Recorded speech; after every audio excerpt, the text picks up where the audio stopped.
We must apologise, as BBC Two's evening is running considerably later than scheduled because of the extended Wimbledon coverage. Now we begin our season of films and plays by the influential director Alan Clarke. The first, entitled To Encourage the Others, contains some strong language. It's introduced by the writer and film director David Yallop.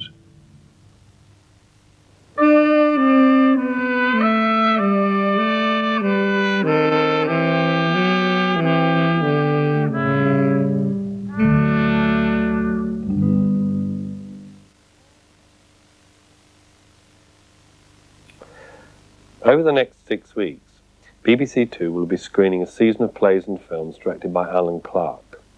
Also, next Friday, there will be a documentary on his work. As Alan died last year, the season is intended, in some respects, to be a memorial. But to call it a memorial somewhat undermines the incredible force and energy of his work, which contains some of the best and most significant television drama productions of the last 20 years. Alan's relationship with the BBC, and the corporation's relationship with him, was never easy. Encouraged on the one hand, yet restrained on the other, the kind of choices he made never sat comfortably with the broadcasters who employed him. And yet it was inside the BBC, often through the endeavour of individual producers, that a significant amount of Alan's major work was produced. In the season, you will see my own Made in Britain, produced at Central Television, and later Tony Clark's Contact, Jim Cartwright's Road, and Al Hunter's The Firm, all produced at the BBC. Tonight's play, To Encourage the Others, is a dramatisation of a true story written by David Yallop and produced by Mark Shivers for the BBC in 1972. In 1952, Christopher Craig and Derek Bentley were found guilty of the murder of a policeman. 16-year-old Craig was detained at Her Majesty's pleasure, and 19-year-old Bentley was hanged, even though he did not fire the gun which killed the policeman. In July 1990, 40 years after the murder, and nearly 20 years after the production of the play, an early day motion was put down in the House of Commons in the hope of a posthumous pardon for an innocent man. To Encourage the Others is an excellent example of Alan Clarke's instinct for issues that just won't go away, for issues it would be more comfortable to ignore. Put quite simply, Alan had an unerring ability to depict the realities of the lives of the people who are actually watching the television. To Encourage the Others.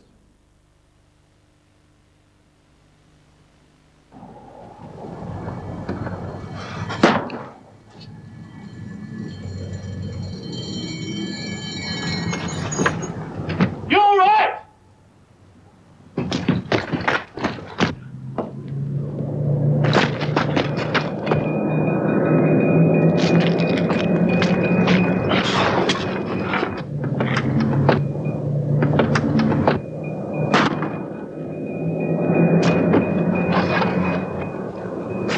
Drop your gun! Come and get it! You all right? You got me in the shoulder. What's his name? Chris Craig. What kind of gun has he got?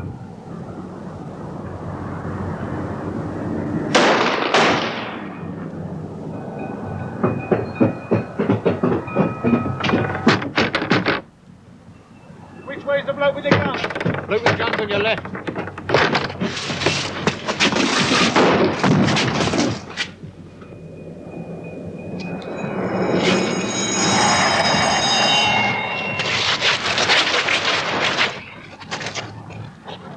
Bastard.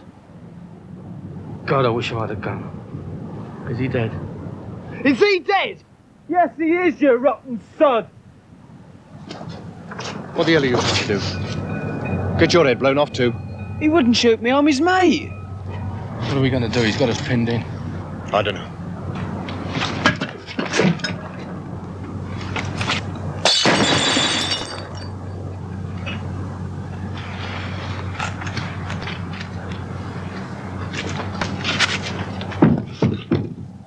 Don't try to come out.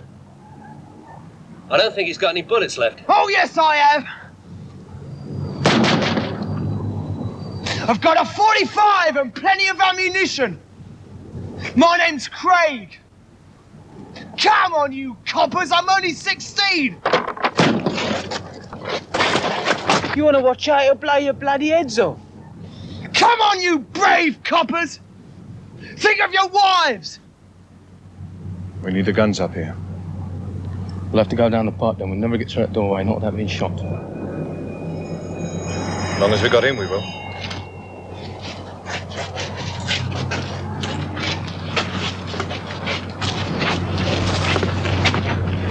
They're taking me down, Chris! Oh, are they hurting you, Derek? Oh! Are they hurting you, Derek? Well, come on, then. You hiding behind a shield? Save the bullets, save the bullets.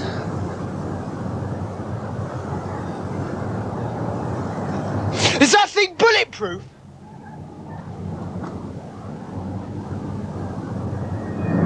Are you all right, Derek? Drop your gun. I've got a gun. Well, come on then, copper!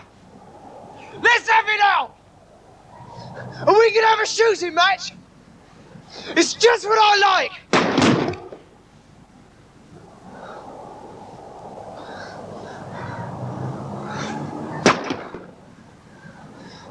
See? It's empty! Keep my love to plan!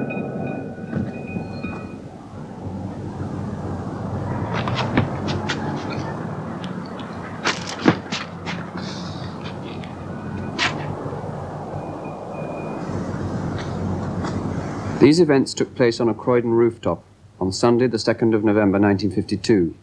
This is the true story of what subsequently happened to 16-year-old Christopher Craig and 19-year-old Derek Bentley.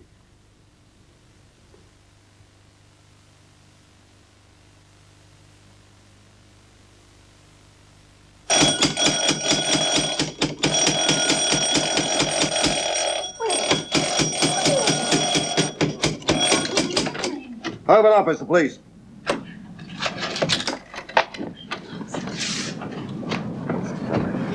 Is somebody come out? Is it my brother? Is it Derek? Your brother's killed a policeman. What do you mean? What do you mean he's killed a policeman? Where is he? It's 4 o'clock in the morning. What the hell do you think you're doing? Your son's killed a policeman. What? What are you talking about? My boy wouldn't kill anyone, let alone a policeman. Who are you? Oh, never mind about that. Who the hell are you? That's my brother. Well, what's he talking about? What the hell's going on here, Bill? I don't know, Bert. Some nonsense about Derek having killed a copper. Who told you that? He did. Here! You're not taking that knife! Why not? So you can say you found it on my son! We need it down at the station to clear up a few points. Come on, let's go.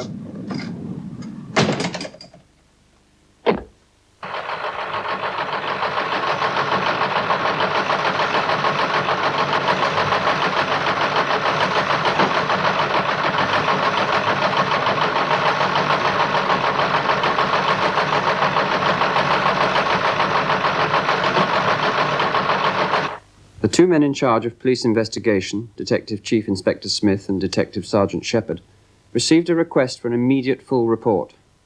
The man who made the request was Prime Minister Winston Churchill. On the 11th of November 1952, Christopher Craig made his first appearance in public since he had jumped from the 30-foot-high roof. He was brought to Croydon Magistrates' Court and publicly charged with the murder of P.C. Miles. Medical evidence given at this hearing confirmed that he was suffering from a broken back, a broken wrist, and broken ribs. The following week, both Craig and Bentley were committed for trial at the Old Bailey. Just 2 days before the trial was due to commence, Barrister John Paris received the brief to defend Christopher Craig. He travelled to London to seek an adjournment. Waiting for this meeting was Frank Castles, Bentley's defence counsel. Paris asked Castles for an opinion on the case. I think both the little bastards ought to swing. Also present at this meeting were prosecuting counsel Christmas Humphreys and the man who was to sit in judgment at the trial, the Lord Chief Justice of England, Lord Goddard. Because I don't see that Craig has any defence, adequate or otherwise. And in view of the fact that the prosecution are ready to proceed and Frank is ready on behalf of Bentley, I think the sooner we get on with it, the better. With respect, my lord, I cannot accept that Craig has no defence. I'm not in the habit of defending clients that have no defence to run. Well, if he has a defence, what is it? Manslaughter. Manslaughter? Nonsense. Sheer nonsense. They continued to argue for 35 minutes. John Paris expanded on what Craig's defence would be, with Lord Goddard openly contemptuous of the defence counsel's arguments, the entire conversation taking place in front of Christmas Humphreys. This situation gave the prosecution counsel more than ample time to prepare a rebuttal to that defence. Eventually, Paris tried a different gambit. Look, if this case starts tomorrow, it will last longer than 2 days. You'll still be sitting on Monday. What of it? Oh, correct me if I'm wrong, but aren't you due at the appeal court next Monday? Mr. Humphreys, will you make an announcement in court that after due discussion, the case has been adjourned until Tuesday, 9th of December? Does that suit you, Mr. Paris? On the black market, seats for the trial were sold for £30 each. Here, Will, isn't that Mr. Stevens? Hello, Mr. Stevens. Hello, Mr. Bentley. Mrs. Bentley? Mr. Stevens. Who's that man you were with? That's Frank Castles. He's defending your son. He's calling on me to give evidence about Derek's coat, isn't he? Well, quite likely. So I'm afraid you'll have to wait outside until you're called. Oh. It's worth waiting. Fairfax reckoned he knocked my boy to the ground. If he fell on a wet tarmac roof, how come there aren't any marks on his coat? I've had it checked, you know. Here, who's that? Talking with the police. Oh, now that's the prosecuting counsel. He's a fine man. He's a Buddhist, you know. It doesn't look foreign. No, I mean his religion. He's a great believer in non-violence. Well, he can start with finding out who gave my boy a good hiding. I think he may well have other plans concerning your son. I really must go in now. The court's just about to sit. Excuse me. Good luck, Mr. Stevens. Oh, thank you.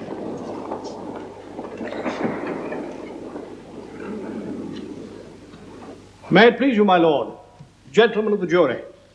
In this case, I am instructed for the Crown with my friend, Mr. John Bass. The accused, Christopher Craig, who is 16 and a half years of age, is represented by my friend, Mr. Paris. The accused, Derek Bentley, further from you, who is 19 and a half, is represented by my friend, Mr. Frank Castles. Now, the charge against those two youths is that on the night of the 2nd of November last, they together murdered a police officer, Sidney George Miles, a charge to which they have pleaded not guilty. Now, you may have read something of this case in the press.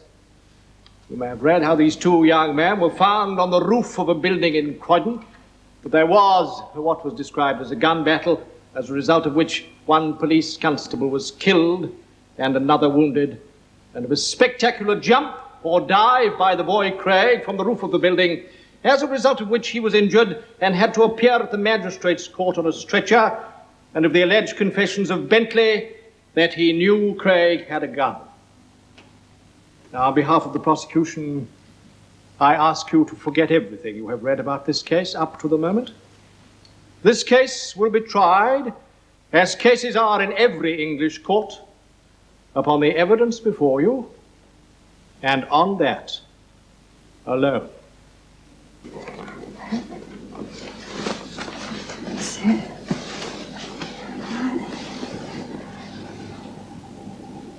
All right, then.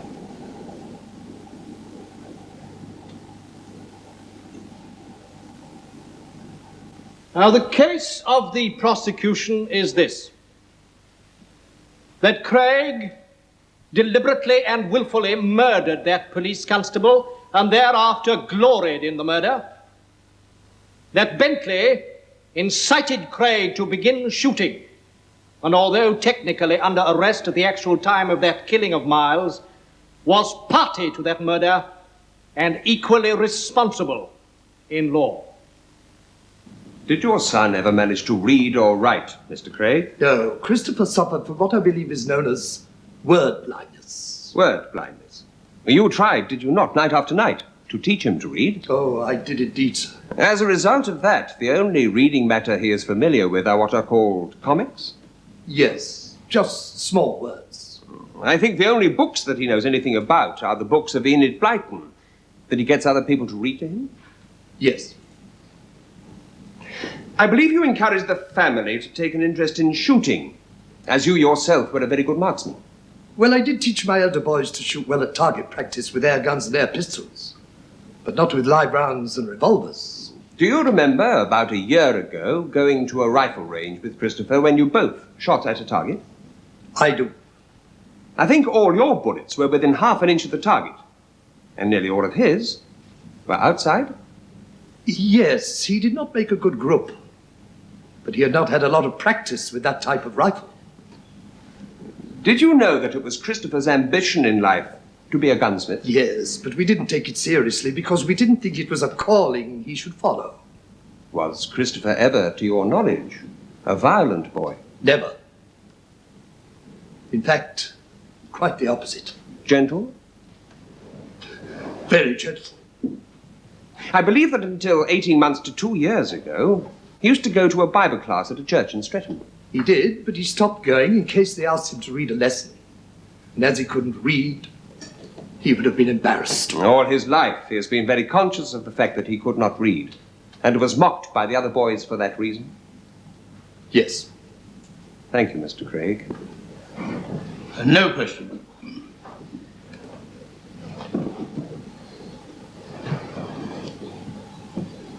And did you know he'd sawn off the barrel of this revolver?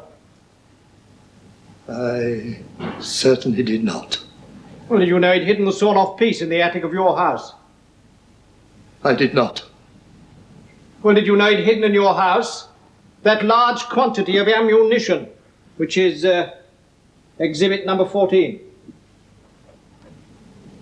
Yeah, I did not. Including 25 airgun pellets, 22 rounds of .22, 28 rounds of .32, 12 rounds of .38, 46 rounds of .31, 3 rounds of .45, 8 rounds of .303, and 5 rounds of .303 blanks. Now, you knew nothing about that. I did not.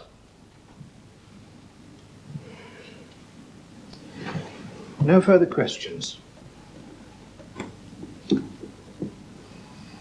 Sergeant Fairfax, did you on the 2nd of November go with Police Constable Harrison and other officers in a police car to the premises of Messrs. Barlow and Parker at Tamworth Road, Croydon? Yes. And you were the first police officer, as far as you know, to enter the building? Yes. And you climbed up onto the flat roof by a drain pipe in the passage? Yes. What did you do when you got up onto the roof? I saw 2 men. The accused? Yes. What did you do? I walked towards them. And as I did, they backed away and went behind the lift head. And? I walked to within 6 feet of the lift head and shouted, "I'm a police officer. Come out from behind that stack." Craig shouted back, "If you want us, fucking well come and get us." I said, "All right." I rushed behind the stack and got hold of Bentley. I pulled him out into the open. I then pushed him round the side of the stack, which Craig had just previously gone out of. I pushed Bentley round with a view to closing in on Craig. So, with one man in your grasp, you pursued the other? Yes, I pursued the other. What happened? As we got to the corner of the stack, Bentley broke away from me. And as he did so, he shouted, "Let him have it, Chris." There was a flash and a loud report, and I felt something strike my right shoulder, which caused me to spin round and fall to the ground. Just indicate to the jury how the bullet went. The bullet went through there. At that point, how far away were you from Craig? About 6 feet. Now, what happened next? As I was getting up from the ground, I saw one person moving away from me to my left, and one person moving away to my right. And now, to get it clear, as a result of your being shot and knocked down, Bentley had got out of your grasp? Yes. And? I made a grab at the fellow on my right, and found that I'd again got hold of Bentley. I struck him with my fist, and he fell to the ground. As he fell, there was a second loud report, and I then pulled Bentley up in front of me as a shield. The report was a report of gunfire? Yes, sir.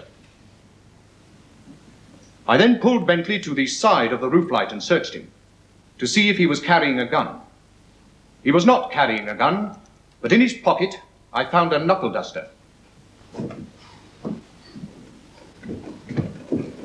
Is that the knuckle duster? Yes.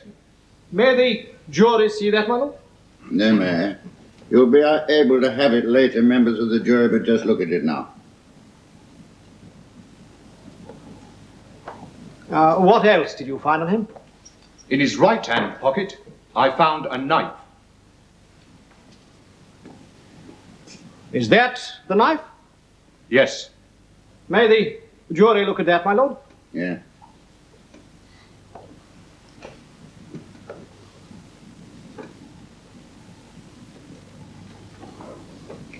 Did he make any comment? He said, "That's all I've got, Governor. I haven't got a gun." I then told him I intended to work him around the roof to the roof entrance. There was some protection there.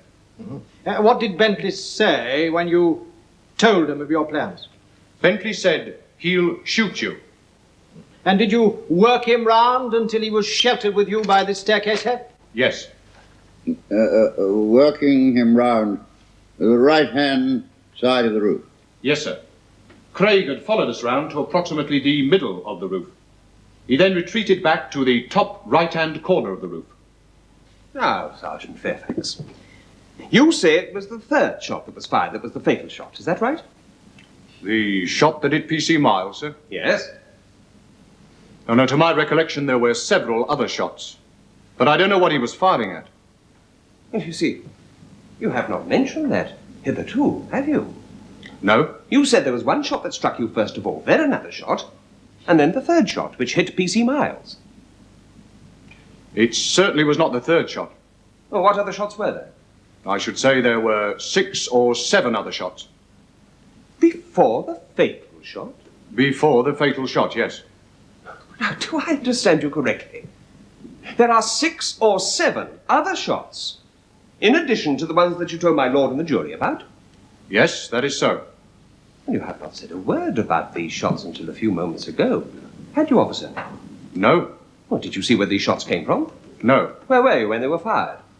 I was then round about the doorway and the bottom left-hand roof light. I suggest to you that the first time a shot was fired was when you had Bentley already in your custody and had brought him round to somewhere near the doorway. Bentley had already been arrested, but at the time of the first shot, he was not in my grasp. He had already broken away from me. I suggest you already had him round by the doorway before Craig fired at all. No, sir. Definitely and not. And at the time the first shot was fired, Craig was standing to the west of the shaft. No. Well, of course it was dark. It was very confusing what was going on up there, was it not? It was dark. You could see 2 people, but you could not see them clearly enough to recognize them. Did you hear a shot fired when Bentley called out, as you alleged, "They are taking me down below, Chris"? No. Well, were you in a position when that was said to hear a shot if one had been fired? Yes. Well, let us see if I'm right in my addition. Is this the story? 2 shots to start with, 6 or 7 after that.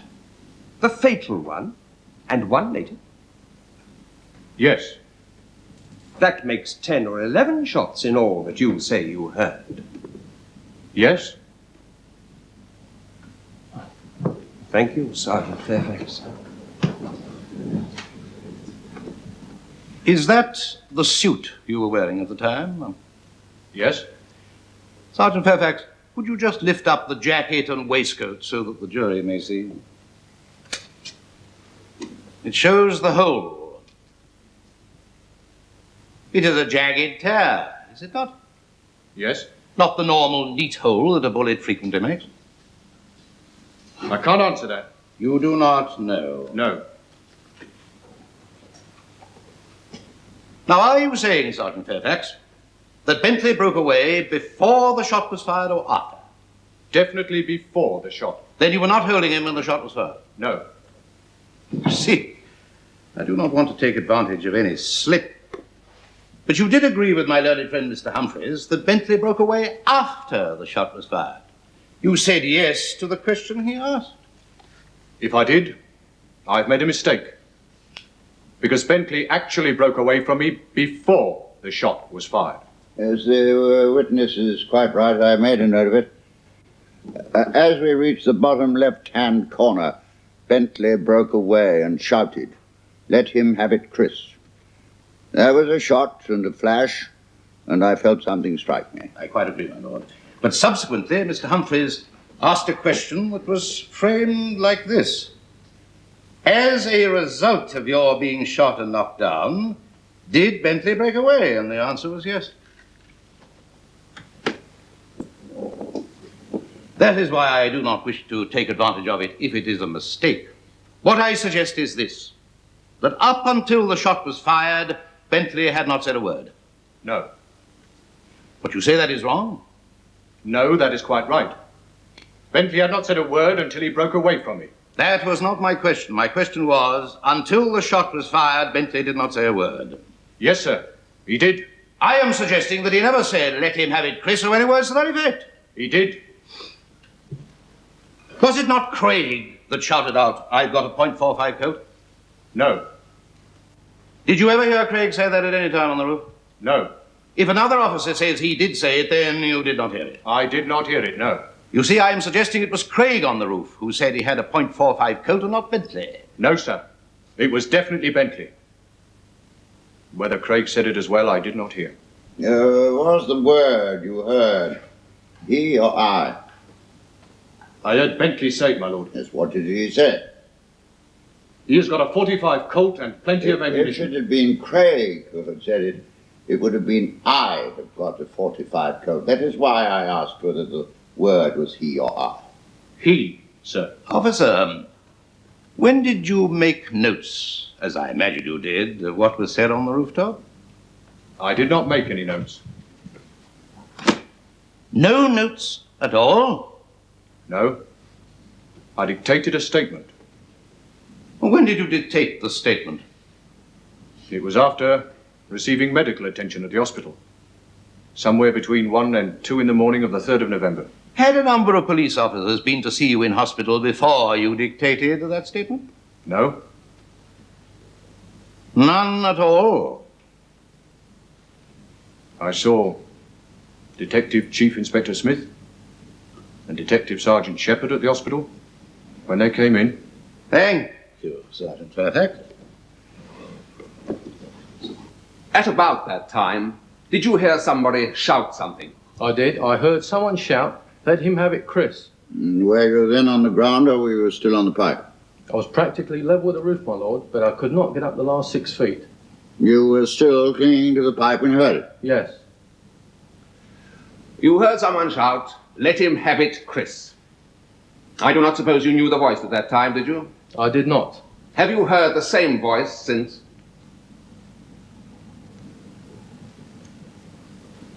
I could not say for certain. Did you then climb down the pipe? Yes. And did you hear something? Yes, I had reached the ground and I heard 2 or 3 shots fired from the direction of the roof. Did Bentley say, "Let him have it, Chris"? I couldn't say whether it was Bentley or not. But you heard the word Chris used? I did, my lord.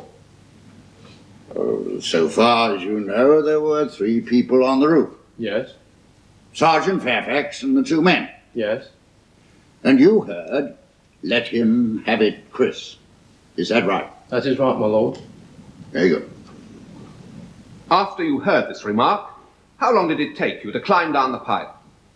Minutes. What? Well, a minute, my lord. Well, could you have counted 60? I'm not sure that I could. As people always say minutes when they mean seconds. I saw Sergeant Fairfax move towards the lift shaft. He came to the right and detained a man there. I spoke to him and asked him if he was all right. Now, Constable Harrison, whom had he detained? It was Bentley, sir. What happened then? Well, he began to move his prisoner, or the person in custody, towards the door that led onto the roof. As he did so, the prisoner pulled away from him, broke away, and I heard him call out, "Let him have it, Chris." Who was it who called that out? That was Bentley. What happened after that? Well, immediately afterwards, there were 2 shots fired from the direction of the lift shaft, and I saw Detective Sergeant Fairfax spin around and fall onto the roof. Were the shots fired in rapid succession, or what? Fairly rapid, sir. Now, Dr. Jasmine, you examined Detective Sergeant Fairfax when he was brought to Croydon General Hospital? Yes. His injury is what I think you describe as a searing wound. Yes. That is, it had passed over the surface of the skin and had not penetrated it. Yes. Now, am I right in thinking that it shows signs of going upwards and over? Yes. It goes up and over the shoulder. Yes, I suppose you could put it like that. Well, that would indicate to you, Doctor, that the bullet had come from a low level? Yes, it would appear to be like that. It is a self-evident proposition, is it not? Yes, my lord. As I don't know why the doctor's been brought down from Manchester to say that. I thought the jury might like to appreciate it. Now, Doctor, I want you to draw some inferences from this. That officer found a bullet somewhere round his back braces. Now, is what you found in your examination consistent with a bullet ricocheting off the floor, searing the shoulder, and going down behind? Oh. Are you competent to answer such a question? No, I think not really. You prefer not? I prefer not. The doctor is here to give medical evidence, not speculate on the flight of bullets. I was asking whether what he found, the wound, is consistent with that theory. If that is a matter you can address the jury on, it is not a matter for the doctor. If your lordship will not allow the question, that's all. As I regret you being brought all the way down from Manchester, the procedure of binding over was introduced for the purpose of saving the time of people who've been conditionally bound over. The wound that you've given evidence about and passing across the skin could have been perfectly well read. I regret that you have been brought. You are now at liberty to go. Louis Charles Nichols, you are a Master of Science, a Fellow of the Royal Institute of Chemistry, and Director of the Metropolitan Police Laboratory, New Scotland Yard? Yes. Mr. Nichols, Exhibit 8 is in all probability the fatal bullet, is it not, found under the staircase head? I could find no evidence of blood on it whatsoever. Therefore, in all probability, it is not the fatal bullet. May I put it to you that Craig's revolver, with its sawn-off barrel, is inaccurate to the degree of 6 feet at a range of 39 feet? Oh, yes. Quite as much as that? I think it would be of that order, yes. Some of the ammunition used was, of course, of lower caliber than .45, was it not? Yes, it was. But that, of course, would make a shot more inaccurate. It would make it completely inaccurate. It would make it completely inaccurate. Yes. A bullet was fired by Craig, and Police Constable Miles, coming out of that roof entrance, fell dead with a bullet between the eyes. Now, we do not know exactly where Craig was standing, but give him the maximum distance of 40 feet away. Now, if he fired at such people as are coming out of that staircase head, and fired more than once with the correct ammunition, was there a reasonable chance of his hitting them, or one of them, or some of them? I think it would be an extremely dangerous thing to do. Mr. Humphreys, this is a case in which an officer of justice was murdered, or shot. Yes, my lord. Well, very different considerations, as you know, apply when an officer of justice in the course of the execution of his duty is killed. Yes, my lord, but with great respect, I was following up with this witness what I imagine to be, I may be wrong, the beginning of a certain line of defense. Well, if that defense is run, I shall instruct the jury that it is no defense at all. If your lordship pleases. That is the case for the prosecution. Between the age of 11 and your present age, how many weapons have you had?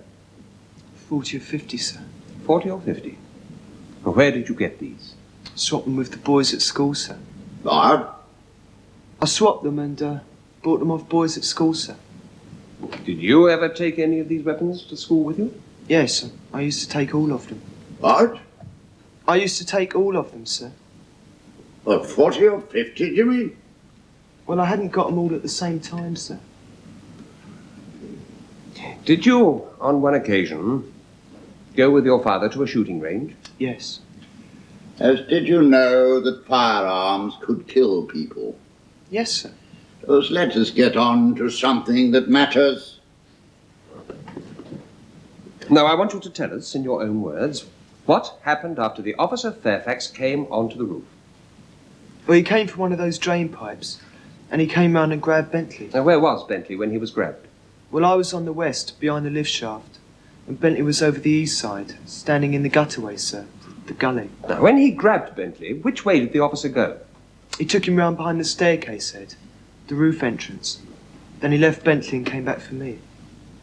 Now, the officer has said that at some stage of the proceedings, Bentley said, "Let him have it, Chris." Did you hear any words like that? No, sir. When was the first shot fired? Sergeant Fairfax was between the door and the roof lights. I fired at the ground about 6 feet in front of me, maybe less. When I fired, he ducked down to the ground. Did you fire another shot? Well, not then, just a little while later, sir. He got up and rushed at Bentley or something. And I tried to frighten him off, and I fired another one over the side of the roof. So you fired another one to frighten him off, did you? How many shots do you say you fired altogether? 9, sir. So you reloaded the revolver? Yes, sir. Reloaded it. Did you see the officer Miles come up onto the roof? I didn't see him come up on the roof, sir. The door flew open, and I thought someone was coming out. And I fired another one to try and frighten them away. Where did you fire that shot? Towards number 30 house, sir. Over the roof. That is over the parapet side towards number 30? Yes, sir. And how did it come about that it hit P.C. Miles coming out of the door? Well, it might have ricocheted off, sir. I don't know. It might ricochet. Or anything, sir. Do you know how it came to hit him? No, sir. Had you any intention at any time of killing that officer? No, sir. Have you ever expressed any regret or sorrow that you killed that officer? Yes, sir. When? When I'm in prison, sir. Who to? Well, I don't know, to anyone, sir. From the moment that you dived off the roof, what was the next thing you remember? I was in hospital. And I woke up when someone hit me in the mouth and called me a murdering bastard. What was the next thing after that? They were pushing me down a corridor on a trolley. And they were running me into the walls and all over the bumps so that they could hurt me. Do you know who was doing that? No, sir. On this night, November 2nd, you shot Police Constable Miles. Is that right? Yes. And he died? Yes. You know that? I found out on Wednesday the 5th. You meant to shoot him, did you not? No. You meant to shoot any police officer who tried to prevent your escaping from the felony you were committing? I didn't. What did you take the knife for? I always carried it, sir. What did you carry it for? Well, it is only a sheath knife. What is that spike for? Oh, I just put it in it. There was a hole. Now, what did you put it there for? I just put it there, sir. What is the knuckle duster for? To put on your hand, sir. To put on your hand to hit anybody with? Yes, sir. And what is that dreadful spike for? That was in there. Yes, I know, but you say you made it. I want to know what you put it in there for. I didn't, sir. It was there. That was just a block of steel, and I rounded off things and filed it a bit. So that if you've got this on your hand, you've got this as well. Yes, sir. A dreadful weapon. And you had the gun, and Bentley knew it? No. Well, you discussed what you were going to do with it, did you not? No, sir. Do you say Bentley didn't know you had a gun? No, sir. Do you say that you were out with Bentley that night to do this shop breaking, and you did not tell him you had a gun? No, sir. Well, you told him when you were on the roof that you had a gun. Well, yes, sir, when I saw the police. So, before there was any shooting, you told him in terms that you had a gun? Yes. And that it was loaded? Yes, sir. Was there any discussion about it being used? No, sir. Did you tell him that you had a gun so as to make him feel safer with you, so that if the police came, you had a gun? to keep the police off. No, sir. Then why did you tell him you had got it? I don't know, sir. You do not know? You shot Fairfax at 6 feet range, did you not? No, sir. Well, how far away do you say it was? 37 feet, sir. Well, Sergeant Fairfax has told us that he came and grabbed Bentley, and while you were all there together by the head of the lift shaft, you deliberately shot him. I didn't, sir. Having been incited to do so by Bentley saying, "Let him have it, Chris." Now, are you saying you did not hear that? Bentley didn't say it. Well, 3 officers heard it in the darkness from different points of the compass. Are you saying he did not say it? I'm saying I didn't hear it. And if they heard it, then they got better hearing than mine. Well, do you remember on the next evening in hospital saying, "You're coppers, huh? The other one's dead with a hole in his head. I'm all right. All you bastards ought to be dead." I told you, sir, I didn't know he was dead until Wednesday the 5th because I got a newspaper then. So, all these officers who've given evidence about what you said are not speaking the truth. Is that your story? Yes, sir. Now, tell the jury again the answer to a question his lordship asked you. From the moment you killed P.C. Miles until you gave evidence in the witness box, have you ever shown the slightest word or sign of remorse or regret for killing him? Oh, not to anybody. Not to anyone? Well, I might have done, sir. Or was it only regret that you had not shot more of them? No, sir. I don't hurt people, sir.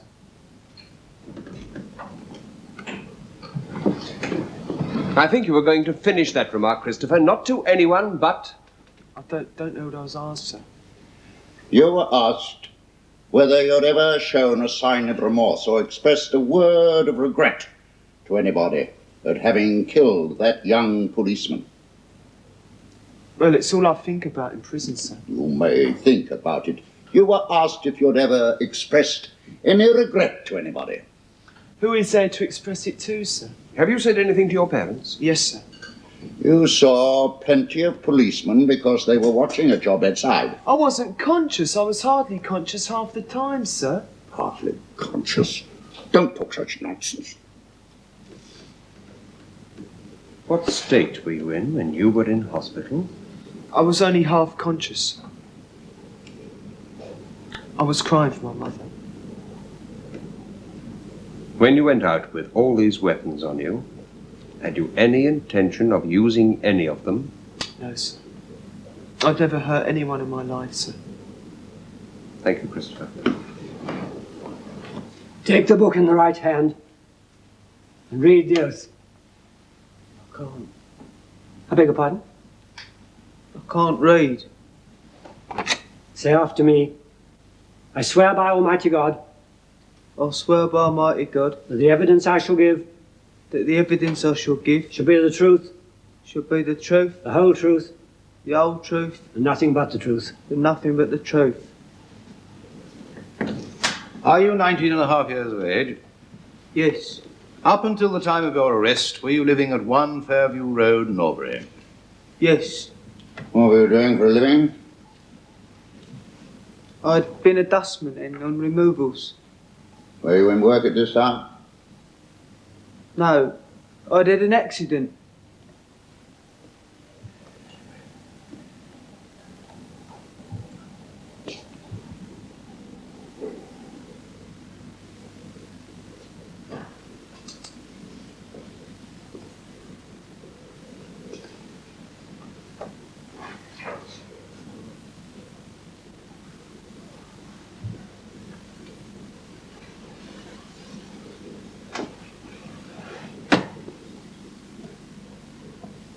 What happened when you got behind the stag?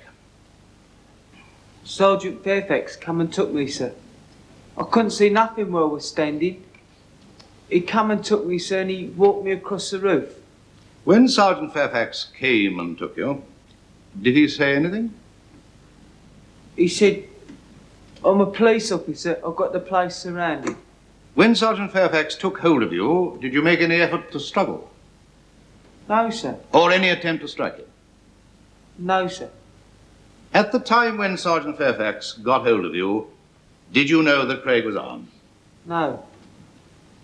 Had you said anything before any shot was fired? No, sir. Did you say, let him have it, Chris? No, sir. Up until the time a shot was fired, did you know that Craig had a gun? No. What did you do when the shot was fired? I stood by Sergeant Fairfax, sir. Did you make any attempt to strike him while he was on the ground or while he was falling? No, sir. Was any mention made by anyone of the gun? I think Craig called it out, sir, but I never said nothing because I don't know one from another. From that time until you were taken downstairs by the police, did you remain behind the staircase head? I did, sir. Were you being held all the time by police officers? No. Was there anyone to prevent you, if you had wanted, joining Craig? No, sir. Did you, when you were taken downstairs, say, they're taking me down, Chris? I think I said something of the sort, sir, but I can't remember what it was. Something to that effect? Yes, sir. Why did you say that? Well, sir, I thought his mind was disturbed and he might have shot anybody, sir. And later you say, I knew he had a gun that was in the car, but I didn't think he'd use it. He's done one of your blokes in. Is that true or untrue? Untrue, sir. So that is 3 police officers whose evidence is untrue against your evidence, which you say is true. Yes. 4. Fairfax and MacDonald on the roof, Roberts and Stevens in the car. If your lordship pleases. Anyway, on this night when you went to the warehouse, you knew perfectly well you were going to break in? Not until we got over the fence, sir. Then Detective Sergeant Fairfax grabbed you? Yes, sir. And you knew you were grabbed by a police officer when you were trying to commit a crime, did you not? Arrested. Now, you know what that means? Yes. And while you were arrested, you do your best to break away, and he, with you in custody, pursues Craig around the stack. Is that right? No, sir. At any rate, you broke away from him, did you not? No. And when he is no longer holding you, you call out, let him have it, Chris. No, sir. So that all 3 officers who heard you say that are wrong, are they? That's right. And in fact, Chris did let him have it. He did shoot, sir. Yes. Now, according to you, when you were over by the staircase head, you are not being held by a police officer. Is that right? That's right. So that you were not under arrest at the time. I was standing there, sir. And you were not being held?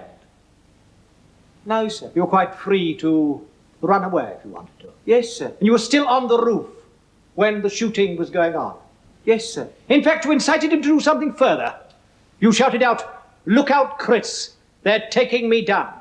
That was in case he shot me, sir. Only thinking of your own skin, you mean?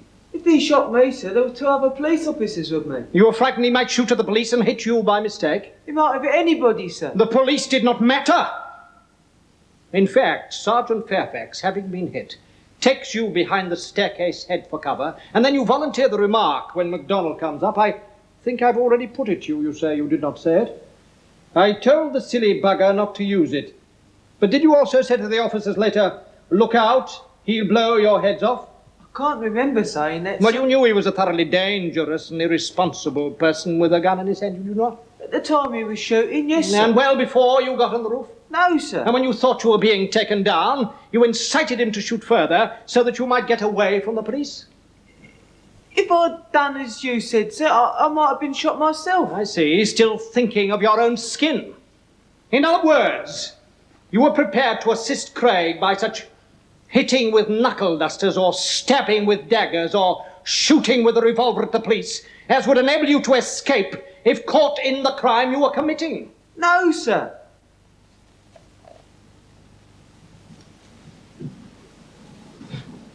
My lord, that is the case for Bentley. After the lunch recess, Christmas Humphreys rose and began his final speech to the jury. he dealt firstly with the case against Craig, then turned his attentions to Derek Bentley. And you will also bear in mind that to some extent, it is difficult to say now to what extent, Bentley was under arrest. Now, I open to you in Bentley's favour that during the actual murder of P.C. Miles, he was physically under arrest. Bentley will not have it.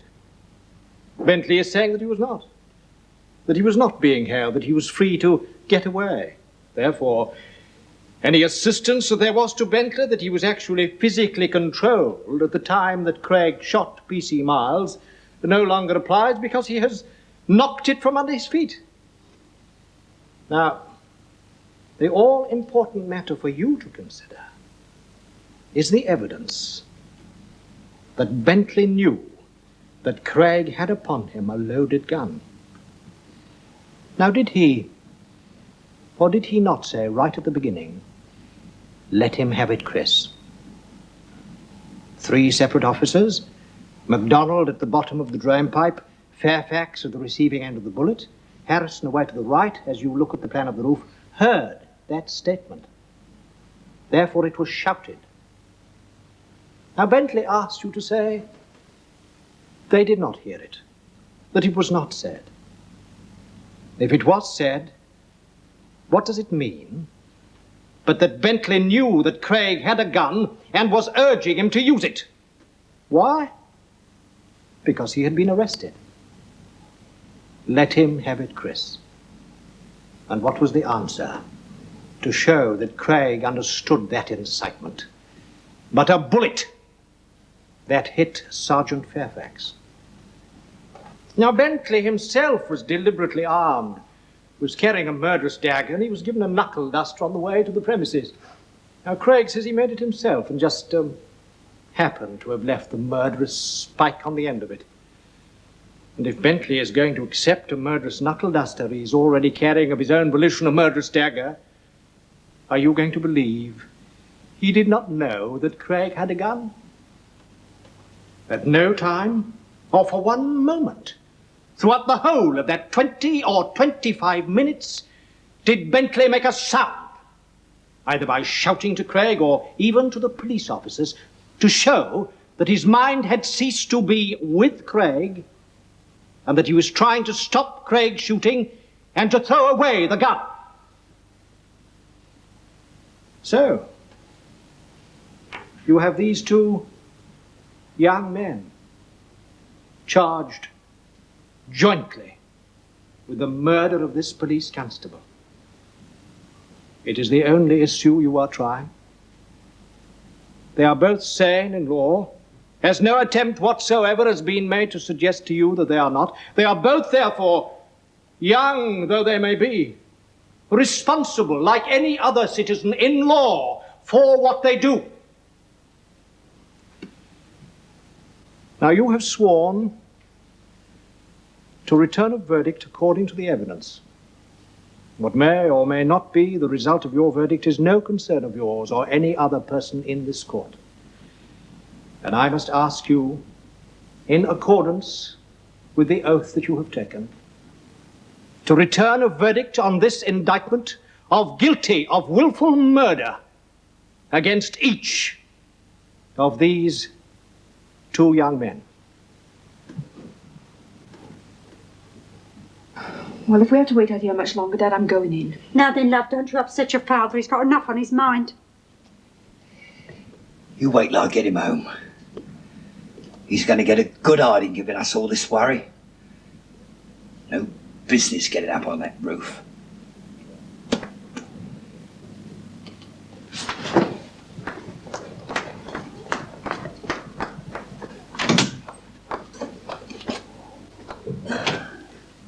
Every one of us feels sympathy towards the men and women who loved the man who died.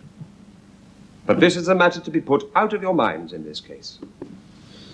You are no more to decide Craig's guilt on the basis of sympathy for his parents, for his mother. Surely the most tragic mother in England. You are to decide this case on the evidence, and on the evidence alone. I invite you to have a look at this jacket. I think it is exhibit number 17, and I hope you will have an opportunity of considering it. The officer's story is that he was shot point blank from 6 feet. Now, in my submission, this is a clear indication, the ragged nature of the tear, that what Craig says is right. That he fired down on the ground and that the bullet ricocheted up. It caused a jagged tear, almost with a flap on it. Now, what Craig says is consistent with the nature of the exhibit. It is also consistent with what the doctor said about the nature of the wound. That it came from below and was passing over the shoulder. And you will remember that the bullet was found round the back braces. Now, is that not consistent? And consistent only with Christopher Craig's story? He says, the officer was 37 feet thereabouts from me. I fired down on the ground in front of me, and the officer was hit. It was because the bullet bounced up, struck him on the shoulder, ran over his shoulder to the back of his jacket, and dropped down behind his braces. Now, whether you think that is reasonable or not, I do not know.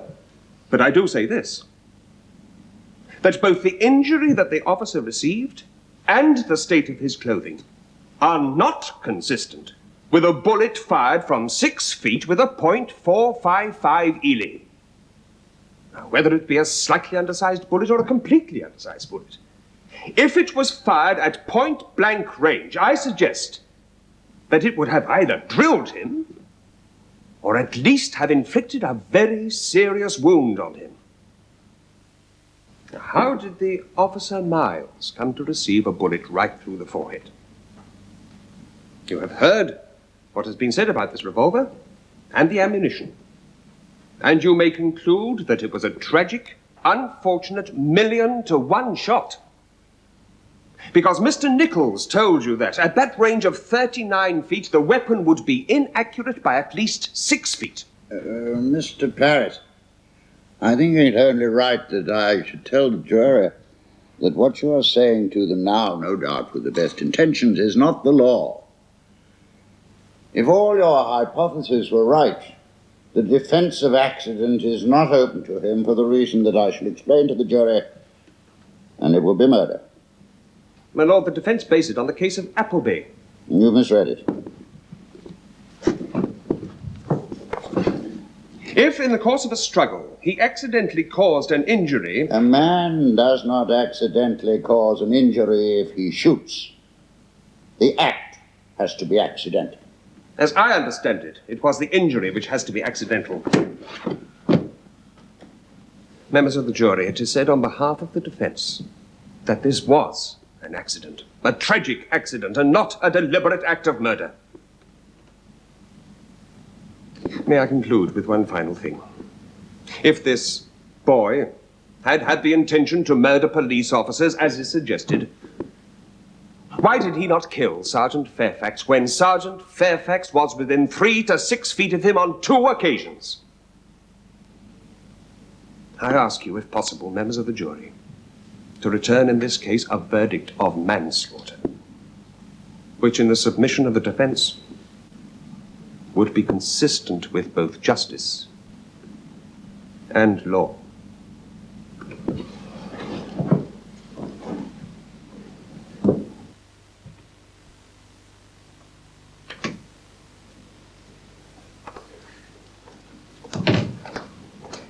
What's happening, love? Craig's barrister's just finished speaking.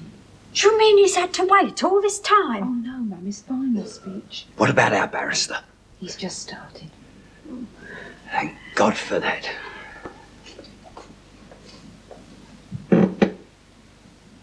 You'll be calling me soon.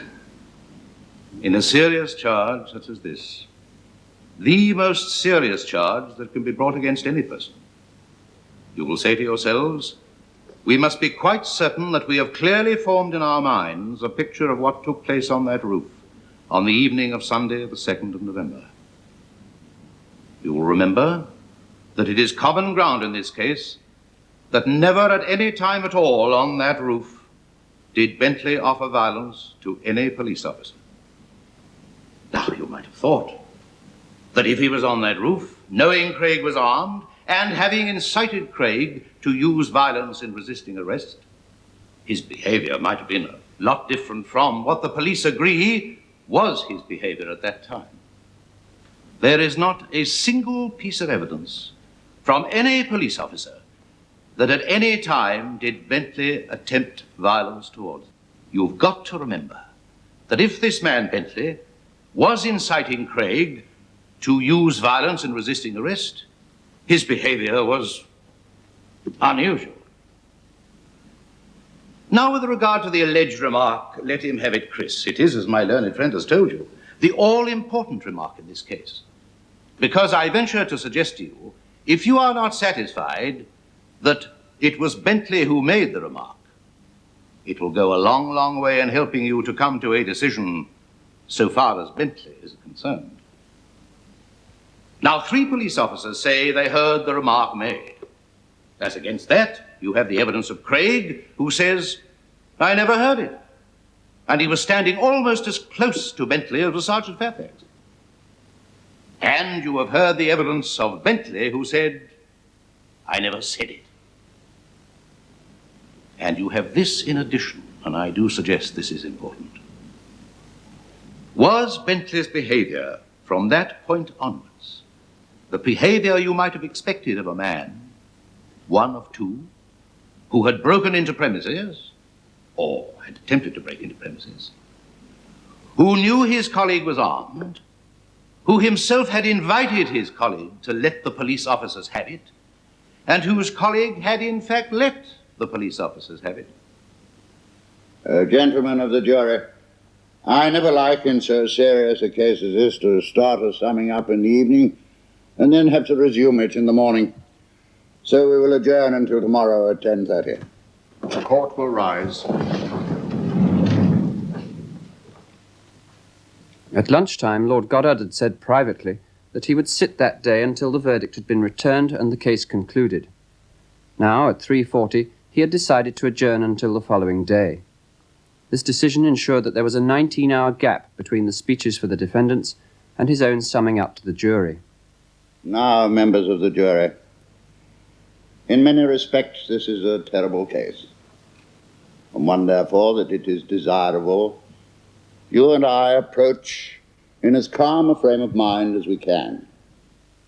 It is surely idle to pretend these days that a boy of 16 does not know the wickedness of taking out a revolver of that description and a pocket full of ammunition and firing it when he is on an unlawful expedition and the police are approaching him. It may be, and indeed I think it is probable, that you will find no room for manslaughter in this case. If I were to whip out a revolver and point it at you and shoot one of you gentlemen and it killed you, it would be no answer for me to say, oh, I didn't mean to kill him. I only meant to wound him. Have you ever seen a more horrible weapon? This is to hit a person in the face who comes to you. You grasp it here, your fingers go through. I cannot quite get mine through, I think. And you've got a dreadful, heavy steel bar to strike anybody with. And you can kill a person with this, of course. And have you ever seen a more shocking thing than that?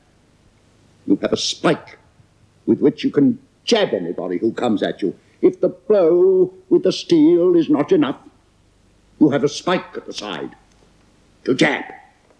You may wonder why Craig said, I am only 16.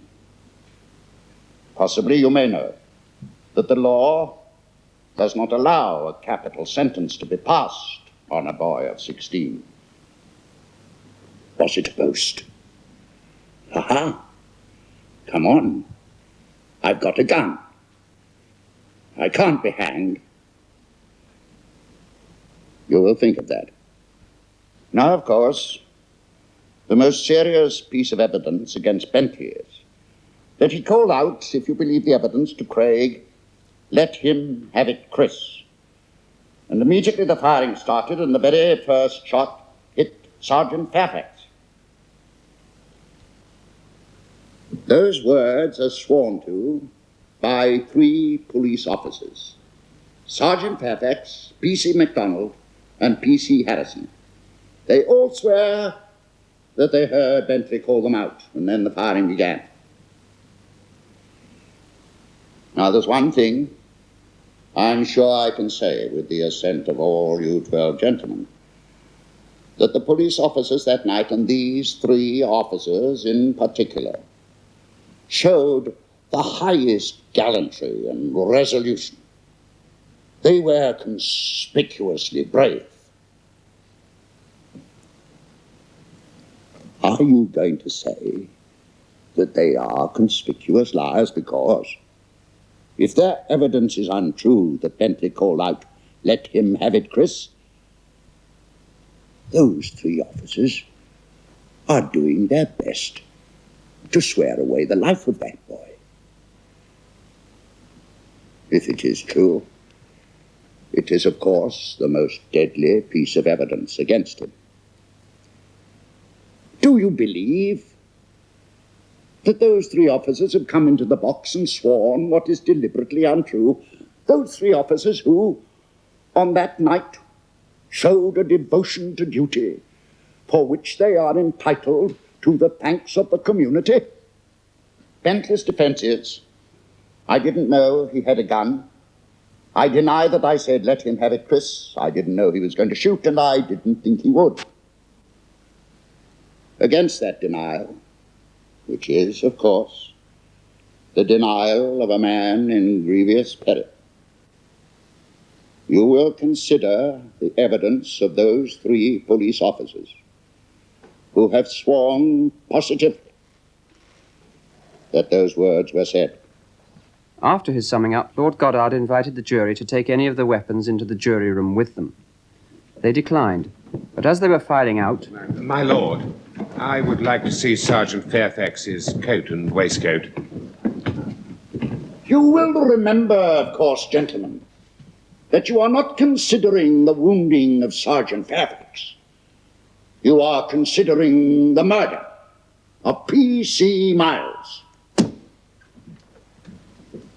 At 11:15 on Thursday, the 11th of December, the Craig Bentley jury retired to consider their verdict. If a jury's function is to arrive at a true verdict based on all the available evidence, then this particular jury was labouring under a number of serious handicaps. 2 of the police officers who answered the initial 999 call to Croydon Police Station were Police Constables Payne and Bugden. Although present at crucial stages of the gun battle, they never deposed evidence at the committal proceedings at Croydon, nor did they give evidence at the Old Bailey trial. If believed, the most deadly piece of evidence against Bentley was that he had called out to Craig, "Let him have it, Chris." Detective Sergeant Fairfax was the first officer to swear that Bentley made the remark, and that the result was a shot from Craig, fired at point-blank range, hitting Fairfax in the shoulder. A .45 bullet fired from such close proximity will, according to ballistics experts, either drill or shatter the shoulder. In fact, the bullet that hit Fairfax did not even draw blood, but travelled over the surface of the shoulder and came to rest in the officer's braces. The doctor is here to give medical evidence, not speculate on the flight of bullets. I was asking whether what he found, the wound, is consistent with that theory. If that is a matter you can address the jury on, it is not a matter for the doctor. If your lordship will not allow the question, that's all. If the Lord Chief Justice had not interrupted and then summarily dismissed Dr. Jaswan, the jury would have learned that there were no powder burns upon Fairfax's coat and waistcoat. If the wound had been sustained at the close distance alleged, there would have been powder burns. This particular interruption was just one of 250 interruptions that the Lord Chief Justice made during the 2.5-day trial. I made a grab at the fellow on my right and found that I'd again got hold of Bentley. I struck him with my fist and he fell to the ground. Mr. Bentley had expected to give evidence that his son's coat had been subjected to a scientific examination and that there were no roof particles upon it. He waited outside the courtroom for 2 days, but was not called. You were still clinging to the pipe when you heard it? Yes. You heard someone shout, "Let him have it, Chris." I do not suppose you knew the voice at that time, did you? I did not. Did you then climb down the pipe? Yes. And did you hear something? Yes, I had reached the ground and I heard 2 or 3 shots fired from the direction of the roof. MacDonald's testimony directly contradicted the evidence of his colleagues Fairfax and Harrison. They both insisted that the immediate answer to the remark was a shot. Like the missing powder burns on Fairfax's coat, it was a powerful confirmation of Craig's account that he fired at Fairfax from a distance of 37 feet, and not 6 feet as alleged by the police. If MacDonald had heard the remark when only a few feet from the top of the pipe, why did he then climb down? Why did he not wait for the outcome? The third officer who alleged he had heard the words, "Let him have it, Chris," was P.C. Harrison. He stated that he was standing by the chimney stack when the remark was made. This was Harrison's view of the roof during the moments leading to the firing of the first shot. On oath, Fairfax had stated that having grabbed Bentley, he made his way round the lift head and, rounding the western corner, had been confronted by Craig. That Bentley had then broken free, shouting, "Let him have it, Chris." If Fairfax was correct in his recollection, then Harrison could not have seen Bentley break away. Alternatively, if Harrison is correct in his version that, having grabbed Bentley, Fairfax made his way towards the roof entrance, then Fairfax's evidence must be incorrect. The 3 police officers who accompanied Derek Bentley to Croydon Police Station were Stevens, who drove the car, Roberts and Alderson, who sat in the back of the car with Bentley between them. Roberts and Stevens stated whilst under oath that during the journey Bentley had said, "I knew he had a gun, but I didn't think he'd use it. He's done one of your blokes in." This was vital evidence against Bentley, for if believed, it proved that Bentley knew prior to the attempted break-in that Craig was armed with a gun. Bentley denied making the incriminating remark. That leaves the evidence of Police Constable Alderson, squashed in the back of the car with Bentley next to him. Alderson never deposed evidence, did not appear at the Croydon committal proceedings, and did not appear at the Old Bailey trial. Although Frank Castles made particular reference in his final speech to Alderson's absence from the witness box, Lord Goddard, when summing up, not only ignored defence counsel's remarks, he actually advised the jury that all 3 officers had gone into the box and sworn that Bentley had made the remark in the car. On the evidence of the 2 police officers in charge of investigations, Craig had been questioned within 1 hour of his admittance to Croydon General Hospital. Whilst under oath, Detective Sergeant Shepherd alleged that Craig had said at that time, "I had 6 in the gun, I fired at a policeman, I had 6 Tommy gun bullets." Shepherd had then cautioned Craig, and, according to the police officer, the youth had replied, "Is the copper dead? How about the others? We ought to have shot them all." Detective Chief Inspector Smith also recalled in the witness box a conversation he had had with Craig on the evening of Sunday, the 2nd of November 1952. After Craig had been charged with the murder of P.C. Miles, it was alleged by Smith that Craig replied, "He's dead, is he? What about the others?" All these remarks attributed to Craig were vital, for if believed by the jury, they satisfied all the basic points of law that had to be established beyond all reasonable doubt before Craig could be found guilty of murder. That he knew he was firing at policemen, and that he was firing deliberately. Craig denied making these incriminating remarks. In the cubicle next to Craig was Detective Sergeant Fairfax, also receiving medical treatment. During a recent interview, he stated categorically that from the moment that Craig had been placed in the ambulance at Tamworth Road until well into the following day, Craig remained in an unconscious condition. The doctor who treated both Fairfax and Craig was Nicholas Jaswan. He has confirmed Fairfax's recollections that Craig was unconscious upon his arrival at the hospital and remained in that condition throughout the night. Neither man was asked to give evidence on this aspect. Before the trial, Dr. Matheson, the Brixton prison medical officer, had prepared a report on Bentley. His conclusions were that Bentley was sane, fit to plead to the indictment, fit to stand his trial. In fact, from the age of 5, Derek Bentley suffered continually from epilepsy. Between the ages of 15 and 17, his IQ was assessed at 66, indicating a mental age of 10 and a feeble-minded condition. He was totally illiterate. At the age of 17, he was examined by the head of psychological medicine at Guy's Hospital, Dr. James Munro. Dr. Munro's conclusions were that Bentley was feeble-minded and that his intellectual retardation was the result of a congenital lack of intelligence. At the age of 18, Bentley had been given a National Service medical. After intelligence tests and a psychiatric examination, Bentley was placed in the lowest possible grade and exempted from national service. By declaring that Bentley was fit to plead, Dr. Matheson was stating that the youth had the ability to challenge jurors, examine witnesses, instruct counsel, follow the evidence and make a proper defense. No mention of Bentley's true condition was made at any time during the Old Bailey trial. Cassels made no use whatsoever of the vast amount of medical evidence on Bentley that had been collated by his solicitor. Neither did he refer at any stage of the trial to Matheson's report on Bentley. During a recent interview, he stated that he had never seen Matheson's report. The state is obliged by law to furnish a copy of this document to defense counsel.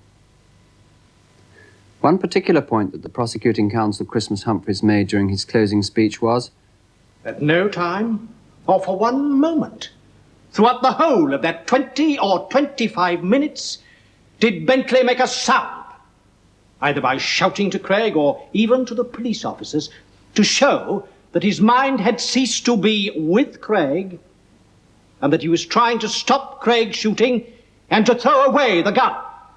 Christopher Craig recently recounted a particular incident on the roof that ironically counterpoints the prosecution counsel's remarks.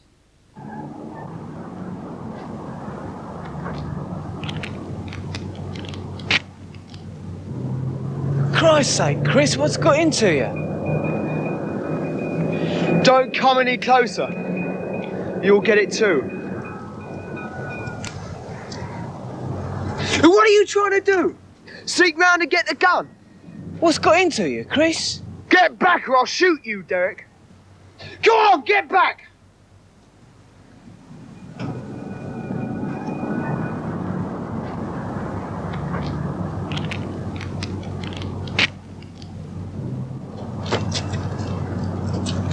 It's no good. He won't listen. Craig's counsel, John Parris, had been anxious initially to establish that Craig had not reloaded his gun during the battle. Unwittingly, Parris established something that had far greater meaning. Well, what other shots were there? I should say there were 6 or 7 other shots. Before the fatal shot? Before the fatal shot, yes. Now, do I understand you correctly? There are 6 or 7 other shots, in addition to the ones that you told my lord and the jury about? Yes, that is so. You have not said a word about these shots until a few moments ago. Had you, officer? No. There is no doubt whatsoever that prior to the death of P.C. Miles, Craig had fired only 4 shots. The only other people with guns in the roof area were policemen.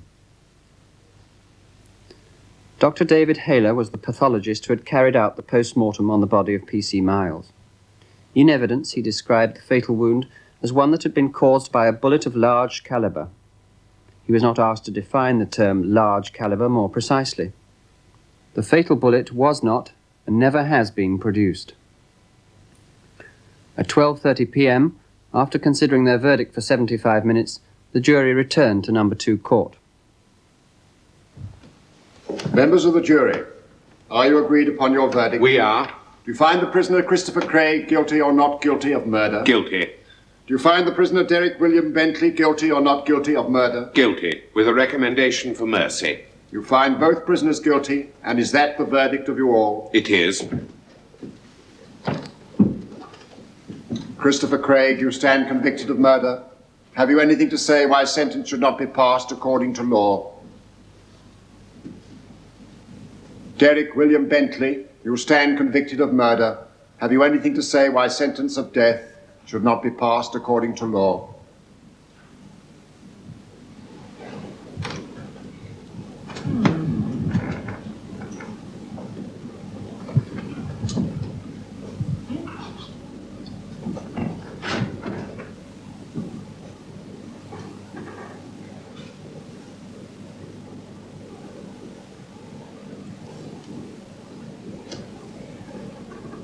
Derek William Bentley. You are 19 years of age. It is my duty to pass on you the only sentence that the law can pass for the crime of wilful murder. The sentence of the court upon you is that you be taken from this place to a lawful prison, and thence to a place of execution, and there you suffer death by hanging, and your body be buried within the precincts of the prison, in which you shall be last confined before your execution. And may the Lord have mercy on your soul. Amen. Take him down.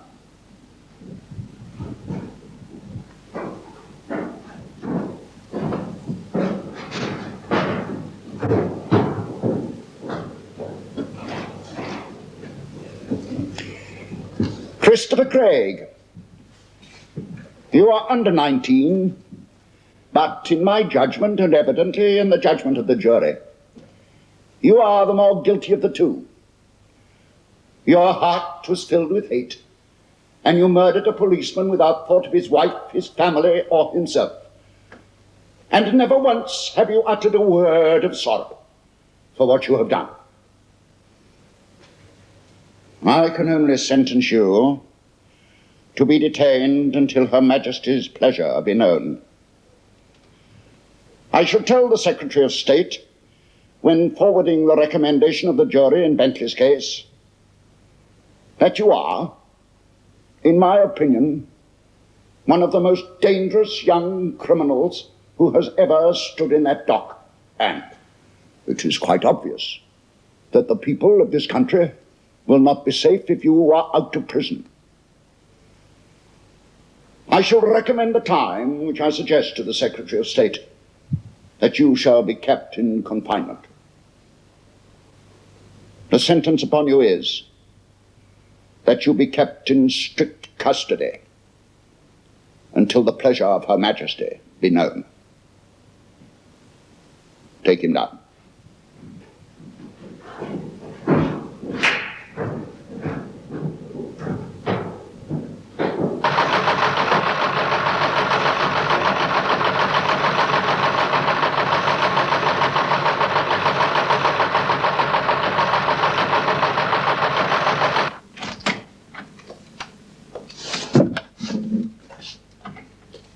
Merry Christmas, son.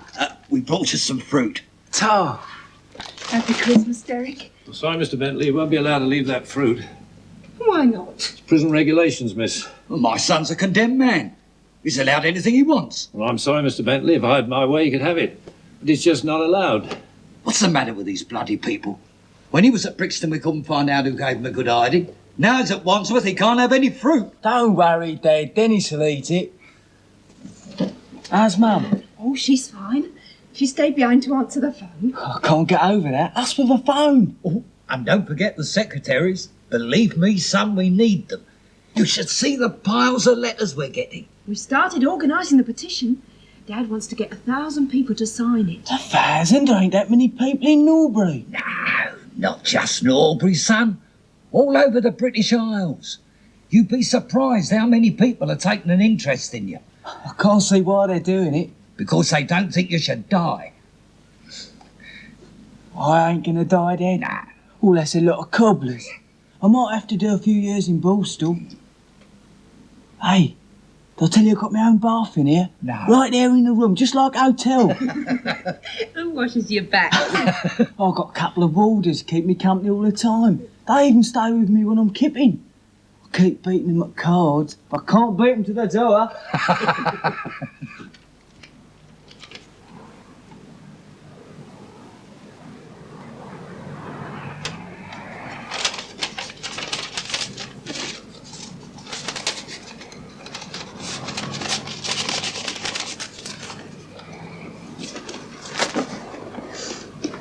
Now then, let's see what we got here, eh, Dennis? Yes, Mum.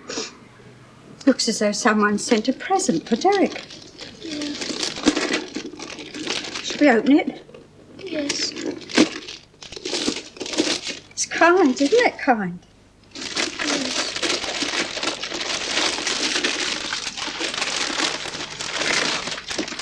It's nice paper.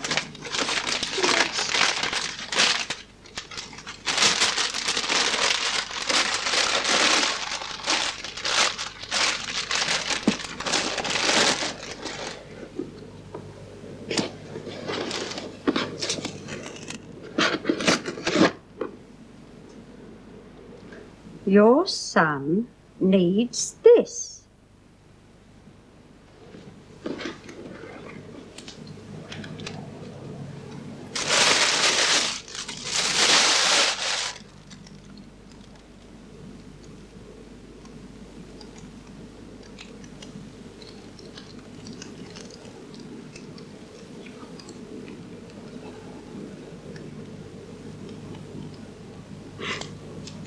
Oh, my God. Take it easy on me at the appeal, Frank. I don't think you've got anything to worry about.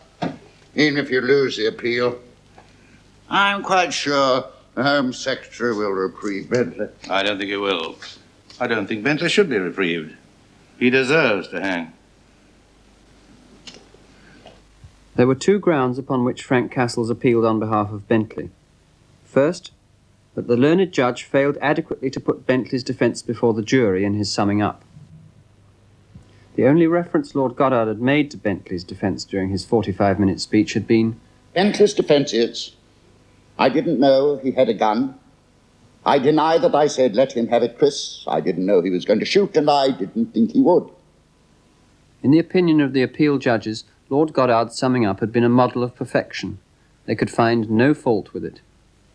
The idea that there was a failure on the part of the Chief Justice to say anything short of what was required in putting that sort of case to the jury is entirely wrong. The first ground of the appeal, therefore, was accordingly dismissed. The second ground was more unusual. In fact, it was unique. That the learned judge failed to direct the jury to consider whether, since the appellant was under arrest at the time the fatal shot was fired, that circumstance affected his responsibility for the crime.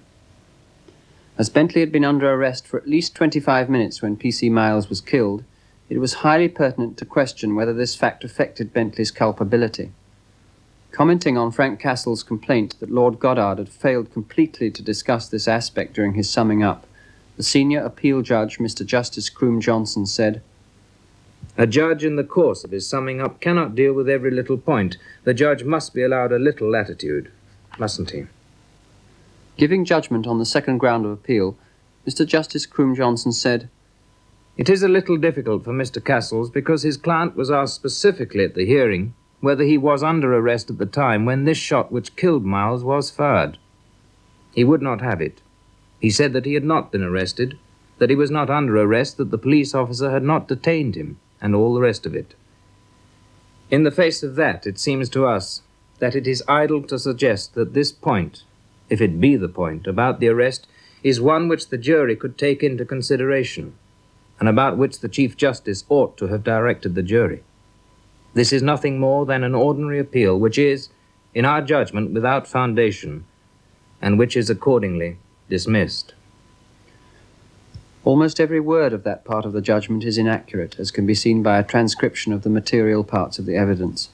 The judgment of Mr. Justice Croom Johnson was, therefore, not an accurate version of the evidence, and the basis on which the second ground of appeal was rejected was wholly wrong. On the evidence of both defendants, Bentley was under arrest at the crucial time. On the evidence of 4 policemen, Bentley was under arrest. In the opinion of Lord Goddard, Bentley was under arrest. In the opinion of everybody who has ever written or commented upon this case, Bentley was under arrest.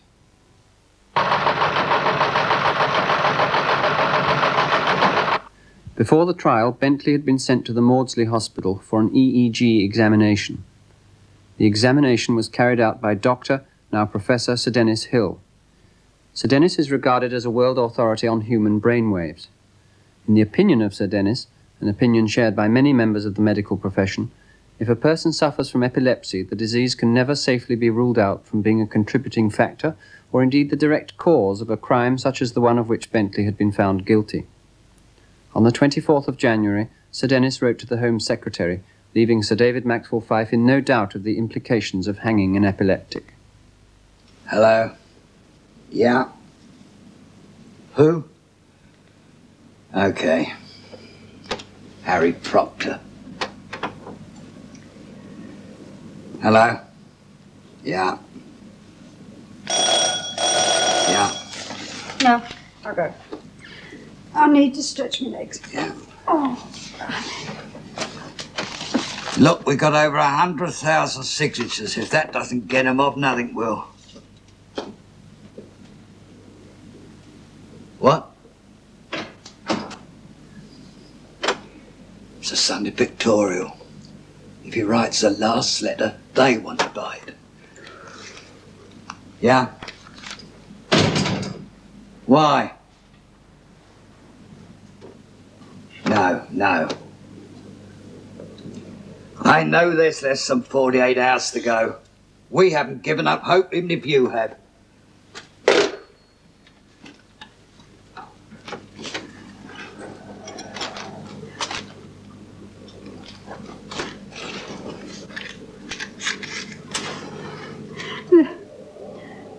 That was a young reporter, Will. Ought to come in and have a cup of tea. He's gone.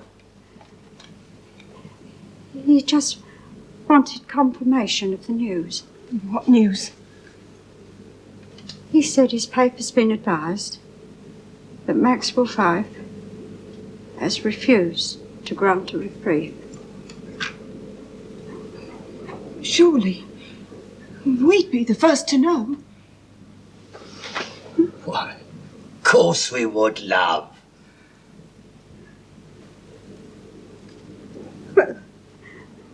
There might be something in that lot. They wouldn't send it through the post. We get a special messenger from the Home Office at least.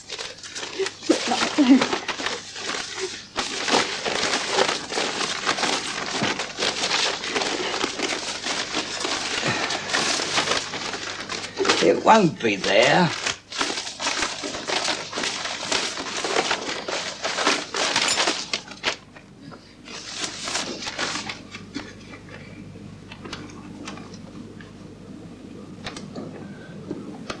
OHMS. Oh my God.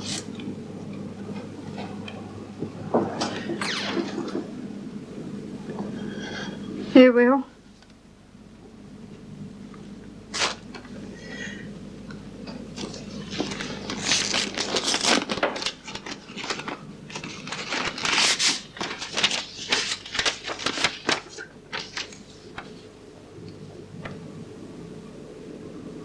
I am directed by the Secretary of State to inform you that he has given careful consideration to the petition submitted by you on behalf of your son, Derek Bentley, and I am to express to you his deep regret that after considering all the circumstances of the case, he has failed to discover any sufficient ground to justify him in advising Her Majesty to interfere with the due course of the law.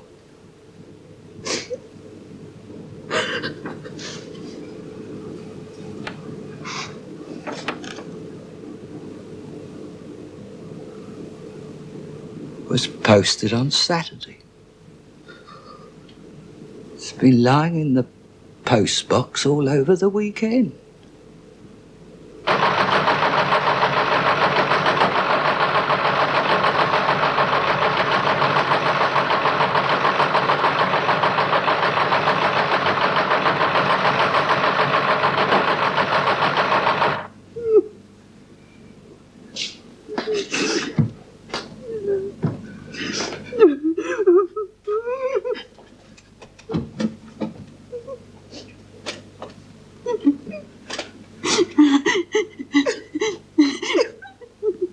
Dad,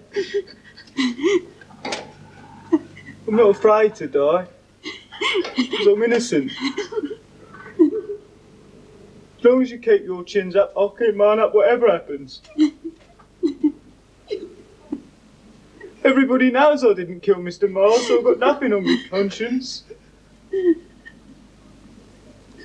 No, I did wrong going with Craig, but I never knew what he was going to do. I wouldn't kill anything, Dad. You know that, don't you? Of course we do, son. Help me. Please help me. On the evening of the 26th of January 1953, Sidney Silverman, Member of Parliament for Nelson and Colne, tabled a motion calling for a reprieve. The motion was to be debated the next day. However, the motion was removed from the order paper on the instructions of the Speaker. For 90 minutes, a succession of Labour MPs tried in vain to persuade the Speaker to change his mind and alter his ruling. But the efforts of Sidney Silverman, Reginald Paget, Leslie Hale, Desmond Donnelly and Aneurin Bevan were all in vain. The Speaker ruled that while a capital case is pending, the matter should not be discussed by the House.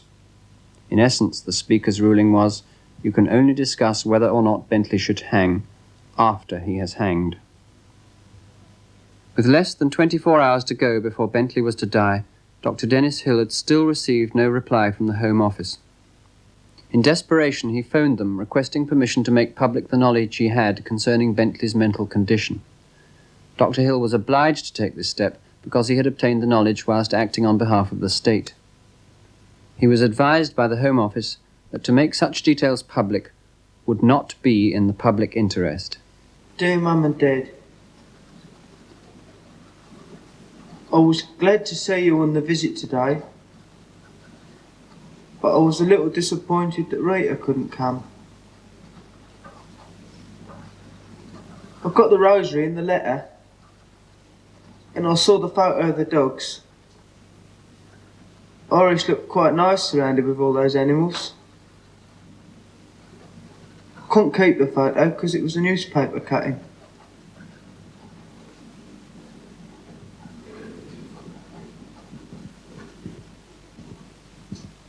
I told you, Mum, it'd be very difficult to write this letter because I can't think of anything to say except that you've all been wonderful the way you've worked for me. Thank Rita for writing to me and tell her I'm thinking of her. Don't forget what I told you today. Always keep your chin up. Tell Pop not to grind his teeth. I mustn't forget to thank Lil and Bert for writing to me and coming to see me. Give my love to them both. Anyone else that we knew. Tell Ronnie to keep away from the boys and stay on his own. It's me mate, I met Chris for him.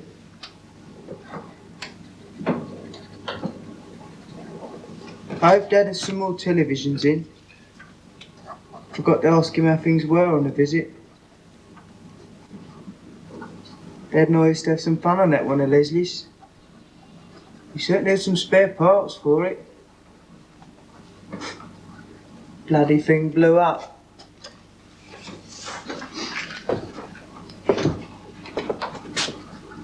So.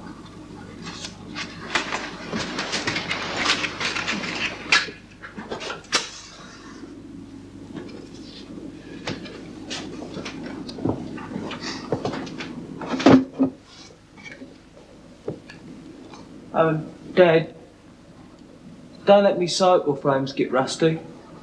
Might come in handy one day. So old Sally's got a cracked frame. That's what I call me Dad's bike. And I want you to change it before something happens to you. Oh, and Dad, keep a strict eye on Dennis if he does anything wrong. I don't think he will. But you never know how little things can get you into trouble. If he does, wallop him so he won't be able to sit down for 3 weeks. I'm trying to give you good advice because of my experiences.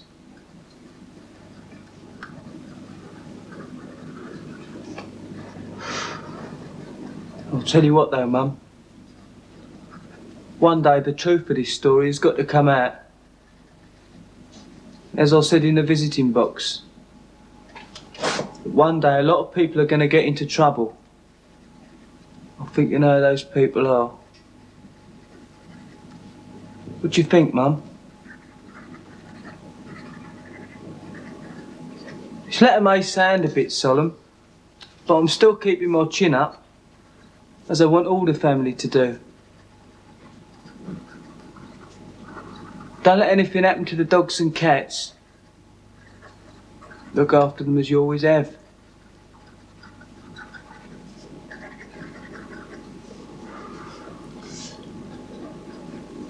I hope Laurie and Iris get married, all right?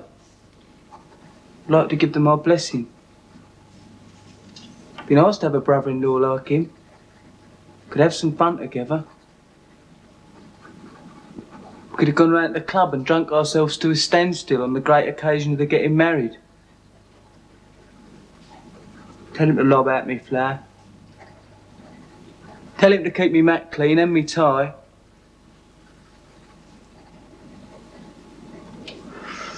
Laurie and I used to have some fun together by the pond.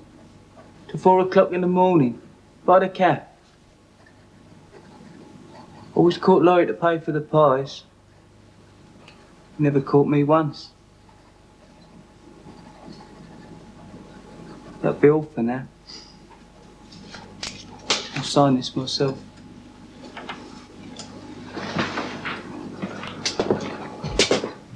Lots of love.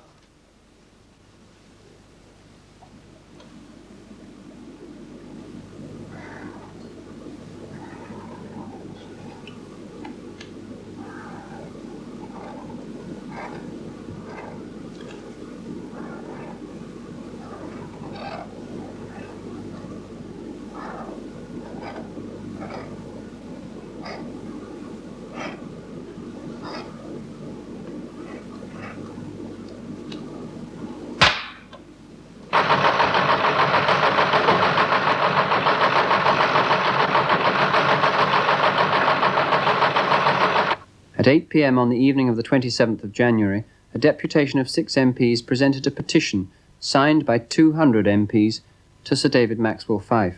They again urged him to reprieve Bentley. The Home Secretary listened to their arguments for 45 minutes, and 2 hours later he informed them of his conclusions.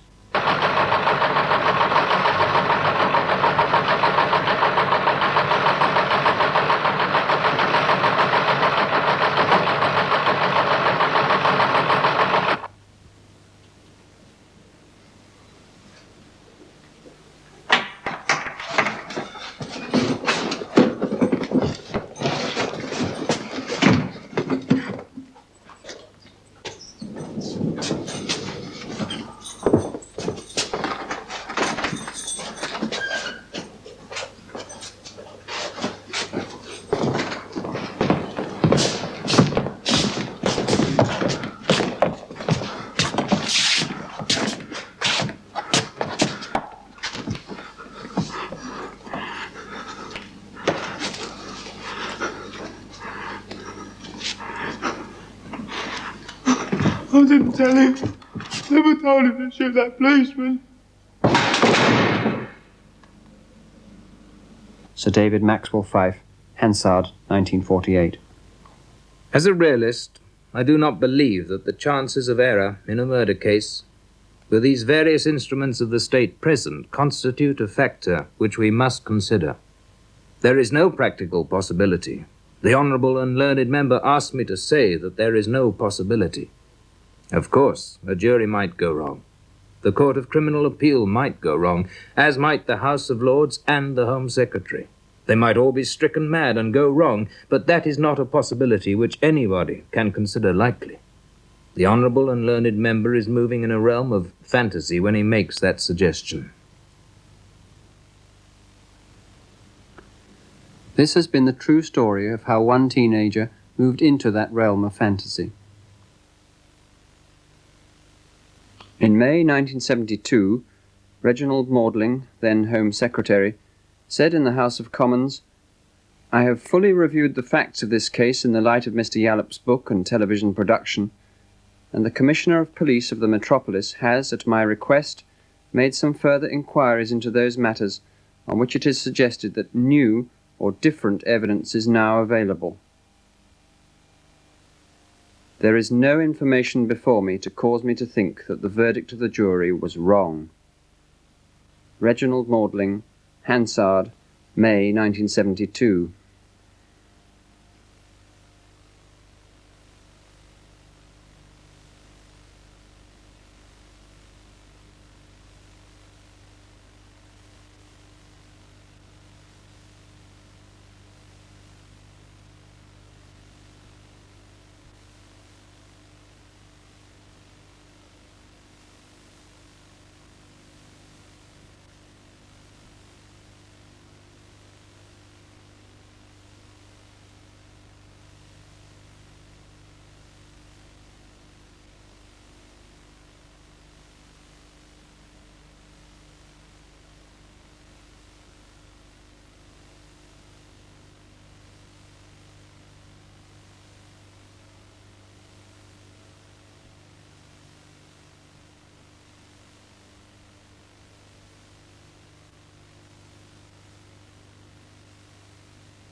In July 1990, the book on which this production is based was republished. As a result, the Home Office reopened its files on the case and commenced a re-examination of the evidence. Simultaneously, an early day motion was put down in the House of Commons. It reads that this House welcomes the book to encourage the others by David A. Yallop, calling for an independent public inquiry into the hanging of Derek Bentley in 1952. Requests the Home Secretary to set up the inquiry as a matter of urgency. Hopes that such a request will lead to a posthumous pardon, and feels that this will end a grave miscarriage of justice which leaves a permanent blot on the British judicial system, the hanging of an innocent man. To date, this motion has been signed by 180 members of Parliament.